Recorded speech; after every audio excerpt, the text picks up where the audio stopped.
हाम्रो चाहिँ आजबाट बिदा सुरु भयो। अब यहाँ 4-5 किलो आलु लगाएको मोला चाहिँ लगाइदिनु भइरहेको छ। यति छ यहाँबाट परसम्म चाहिँ 5 किलो आलु हो। यतिमा चाहिँ लगभग 100 देखि 150 किलोसम्म आलु फल्छ होला। यतापट्टि यत्रो बारी सबै खाली छ, जे लगाए पनि हुन्छ। के भन्नु छ? थकै लाग्यो हो, सुरु नहुँदै थकै लाग्यो। मैले अब यत्रो खनियो कसरी हो, के गरेको छैन? के गरेको?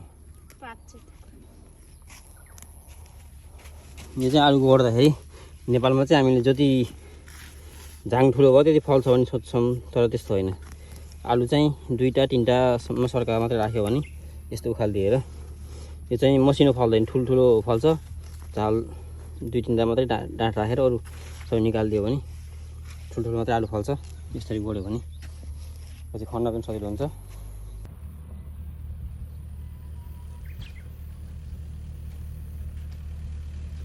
के गर्दै हुनुहुन्छ?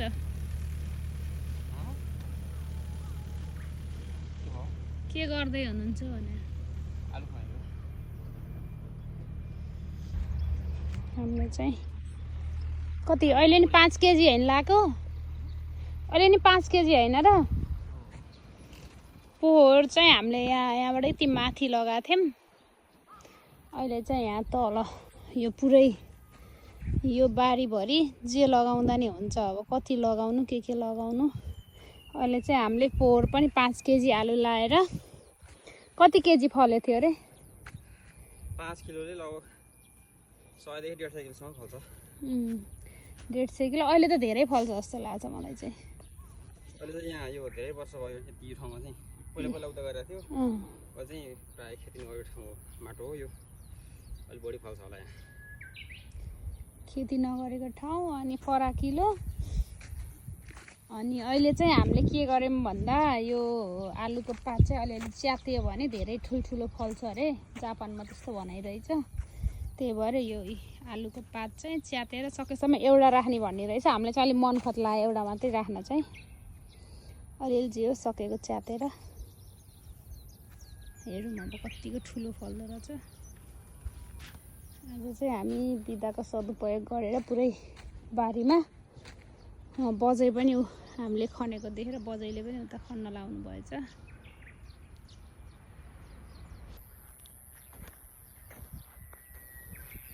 लु अब खनौँ है त।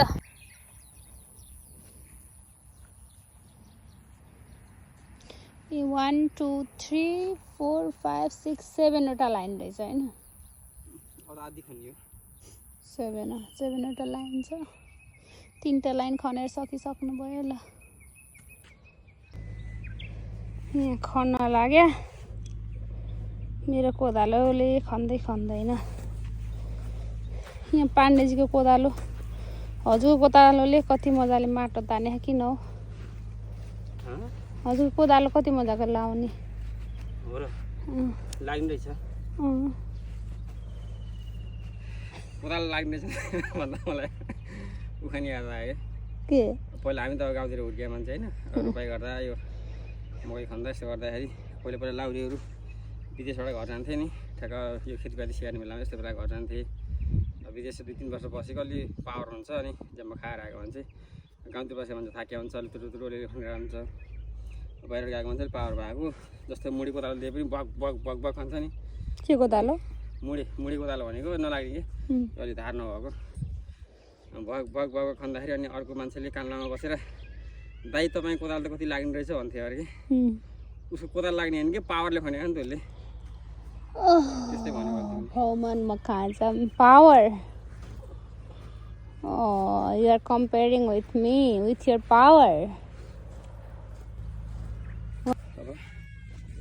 तीनटा भागी हैन के भएछ भन्छ 1.5 साइकल त फल्छ यतिमा। 3टा 4वटा लाइन सक्यो 1 2 3 4वटा 1 2 3 अब त भ्याइयो नि।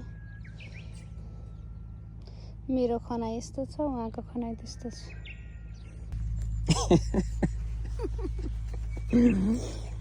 नेपालमा कहिले माटो नछुवाएको मान्छे नखाएको मान्छे अहिले मेरो पछि लगाएर मान्छे पुरै तरकारी लाउने आफै फलाउने आफै खाने गर्नुपर्छ भन्ने सोच आइसक्यो सङ्गतको फल कति हुँदो रहेछ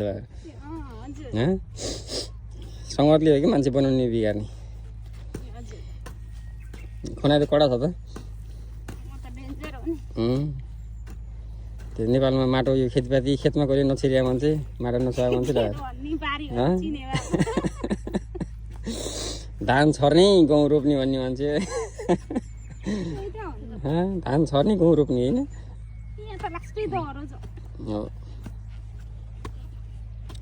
ठिक छ भने गरेर खानुपर्छ आफूले गरेर खायो भने मिठो पनि लाग्छ रमाइलो पनि हुन्छ शरीर पनि स्वस्थ हुन्छ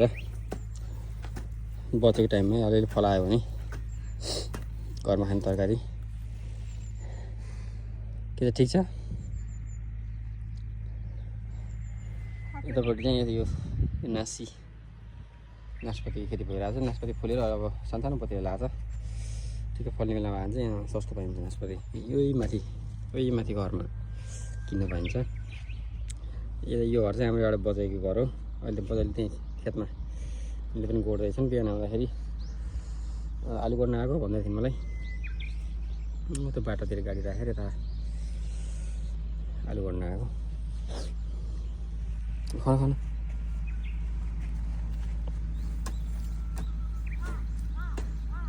अब उताबाट फर्काउँछ माटो उताबाट पल्लो साइडबाट फर्काउँछ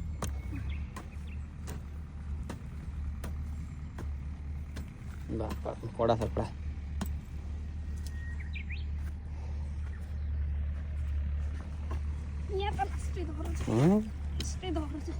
बिचमा खन्न पर्दैन कि त्यो छेउछेउ मात्र फर्काइदियो फर्काइदियो मात्रै हुन्छ बिचमा माटोले पुरेर उस्तै हो फेरि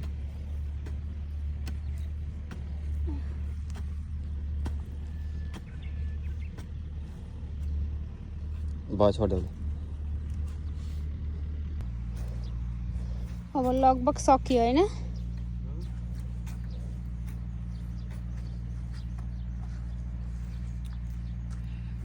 कति आज 4 दिन भयो होइन बिदा भएको हजुर भयो तिम्रो बिदा भएको यो मेहनतको फल कहिले पाइन्छ अरे यो मेहनतको फल यो 6 को 15-20 तिर खन्न हुन्छ जुनको अप्रिल मे जुन अउडेर महिनामा हुन्छ किलो खाएपछि 1 वर्षलाई हामीलाई आलु जति खानु पुग्छ पोहोर पनि 5 किलो गएको अब चाहिँ आलु किन्नु परेको थिएन अब 1.5 महिना दिनमा खुनासम्म चाहिँ आलु किन्नुपर्छ यो यताको चाहिँ पुरै नस्पाती खेती हो यो सबै यो जाली लगाएर ढाकेछ बाजेले कति छ यो फुल पुरै उतैसम्म पुरै नस्पाती खेती उहाँ बाजेले झार मार्दैछन् त्यहाँ त्यो ट्र्याक्टरबाट त्यो के अरे औषधि छ्यापेछन् झार मार्नलाई पुरै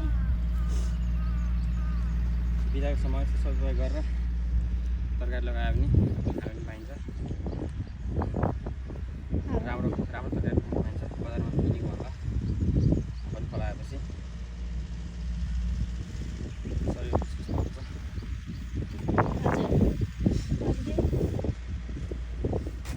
काम अर्कै छ तर पनि कामबाट अहिले टाइम निकालेर तरकारी लगाएर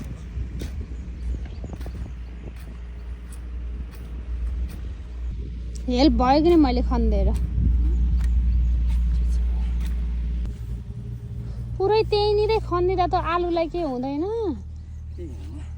अब बल्ल हो नि त यो उराला भन्नु त आलु अहिले जरा मात्रै छ माटो खुल्ला गरिदियो भने छिटो हुन्छ कि कोदालो पनि यस्तो डेन्जर छ फेरि जापानको कोदालो जस्तो छ कोदालो सुई माटो आउँछ हैन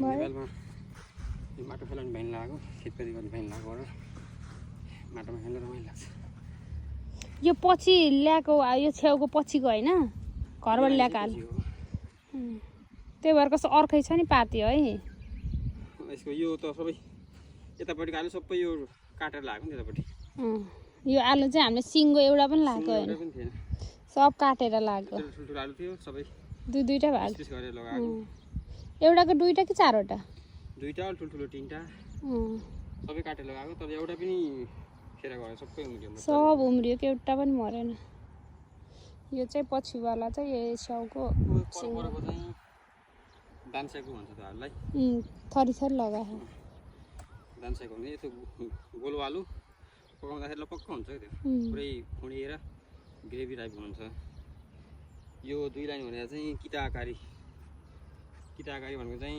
अलि दर टाइपको हुन्छ भित्र पहेँलो कलरको हुन्छ त्यसको चाहिँ सेतो हुन्छ फेरि यो चाहिँ पहेँलो हुन्छ अलि हामी नेपालीले मनपर्ने टाइपको सर पिस हो नि अलि दर टाइपको हुन्छ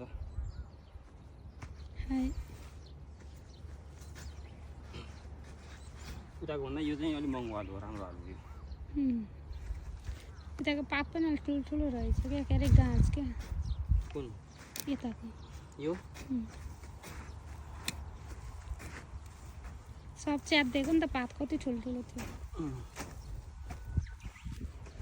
नेपालमा चाहिँ जति धेरै झाङ भयो त्यति फल्छ भन्छन् तर त्यस्तो होइन दुईटा तिनटा सरा राखिदियो भने मसिनो हुँदैन ठुल्ठुलो फल्छ खन्न पनि सजिलो पछि आफैलाई पकाउनु पनि सजिलो खन्दाखेरि बटुल्नु सजिलो हुन्छ फाइनली आलु खनेर पनि भइगयो 5 किलो आलु लगाएको 1 2 3 4 5 6 7वटा लाइन भएछ 5 किलो आलुले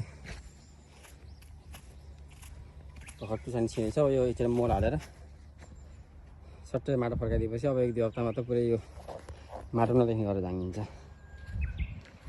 यति छ ठाउँ यो बारी चाहिँ पुरै खाली छ यहाँ जे लगाए पनि हुन्छ यो अब चाहिँ मैले मकै लगाउने त्यसपछि फर्सी छरिदिन्छु अनि अलिअलि करेला घिरौँला अनि काँक्रो यहाँ लगाउने प्लान छ यत्रो बारी टन्नै छ तर पनि अब गर्ने टाइम नभएर हप्तामा 1 दिन सोमबार कहिले काहीँ सोमबार मङ्गलबार बिदा हुन्छ 2 दिन बिदामा यसो टाइमलाई सदुपयोग गरेर अलिअलि तरकारी लगाउने हो तुरियाजु आलु चाहिँ यति भयो हामी दुईजनालाई एक वर्षलाई जति खानु पुग्छ त्यो बाटोमा गाडी राखेर आएको okay guys by by subscribe गर्न नबिर्सिनु होला है त थ्याङ्क यू टेक केयर